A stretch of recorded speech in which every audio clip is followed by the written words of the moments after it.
Infant martyrs, why God permits evil. An infant martyr of Sachenhausen. The pilgrim presented a relic to Sister Emmerich which she had already designated as belonging to a hermit. After a few days, she related the following vision of a child, a relative of the old hermit, who had been martyred by the Jews.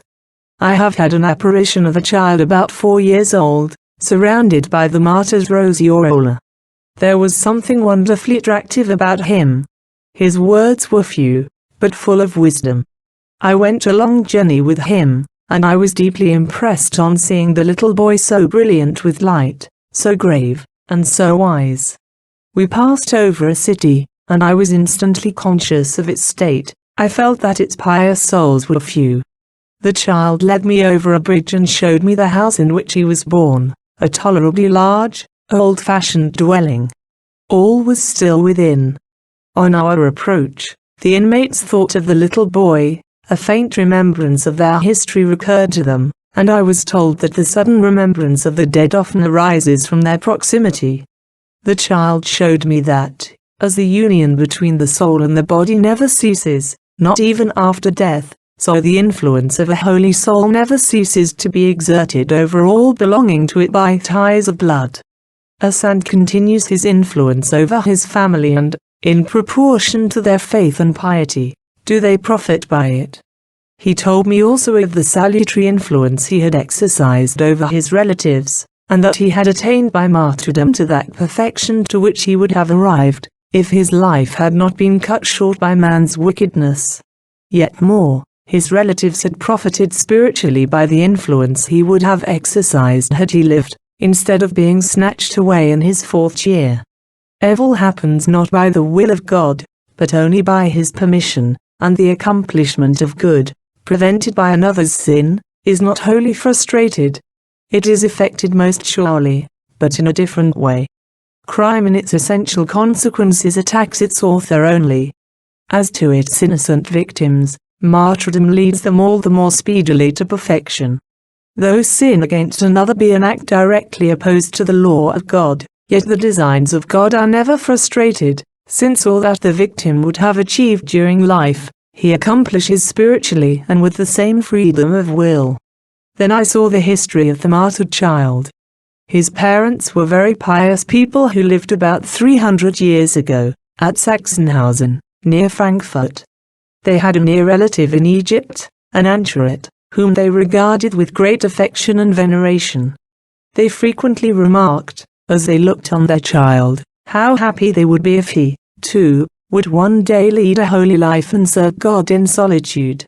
Surely, parents who could form such a desire for an only child, still in his 1st year, must have been persons of more than ordinary piety. When the child had attained his 1st year, one of his parents died. The other married again, and still in the new family continued to speak of the hermit and of the child's following his example. The little fellow was often entertained with this plan for his future. At last his only surviving parent died, and the little boy was now an orphan. The hermit continued to be spoken of in the family, and the child, now 4 years old, earnestly longed to see him. He told me that he was a beautiful child, but by no means so beautiful as I now beheld him, and that, had he lived, he would have been very good, perhaps a hermit. His step-parents, who saw in him an heir of the family, were nothing loath to get rid of him. They secretly encouraged him in his desire to walk in his pious relative's footsteps, and, when not quite 4 years old, they entrusted him to some foreign Jews who were journeying to Egypt. This they did to make away with him. The plea of sending him to his relative was only a cloak for their treachery. Although this step led to his martyrdom, yet the child ever loved his family and country. A feast was going on in the old-fashioned house. I thought it was a wedding, but the child told me that it was a local festival. I saw numbers of brilliantly lighted apartments filled with elegantly dressed people dancing and feasting. Thus they make merry, said the child, over the bones of their ancestor who, by his piety, laid the foundation of their affluence. Then he took me to a walled-up vault where lay a white, well-preserved skeleton on a neatly arranged couch in a double coffin. The inner one of lead, the outer of some kind of dark wood. This was a progenitor of the family and a near relative of the child. He had been a very pious man, and had amassed great wealth, without detriment to his piety. When the church in which he had been interred was destroyed, his children deposited his body in this vault, where he now lay wholly forgotten. I went through the whole house. In this city I saw numbers of sacred bones in vaults over which had once stood convents and churches, but whose sites were now occupied by dwellings. The child told me that the city would soon decline, for it had now reached the summit of pride. Then he left me. I traveled far across the sea into a hot sandy country, where he again joined me in a ruined city whose houses seemed to be toppling down on one another. In a cave under a hill, he showed me the place of his martyrdom. It looked like a slaughterhouse. In the walls were iron hooks from which the Jews had hung the child, as from a cross, and slowly bled him to death. On the ground yet lay the bones of many other martyred children, shining like sparks. It seemed as if no one knew of this place, and the martyrdom of the child had never been discovered or punished. There were no Christians there, only a few hermits who lived in the desert and occasionally visited the city. Then I went into the desert and again met the child martyr under the palm trees by the hermit's grave, in the same spot in which he had lived.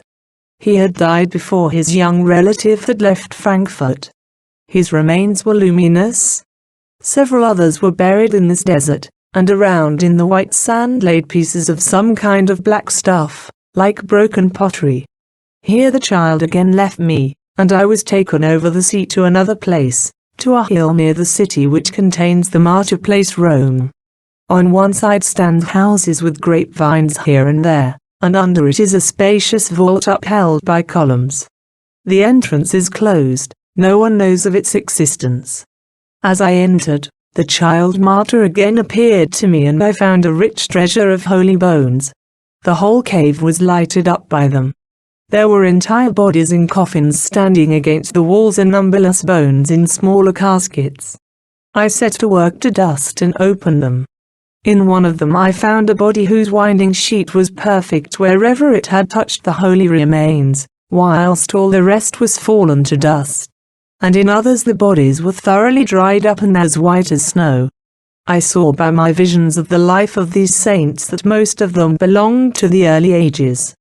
Some had been martyred for making offerings to Christian priests, and, I think, they were denounced by their pagan relatives. I saw them going along with little birds under their arms. I saw multitudes who had become religious by the vow of chastity, and married couples who, for the love of Jesus, had lived in continence. I turned to a square shallow casket to which I was irresistibly attracted.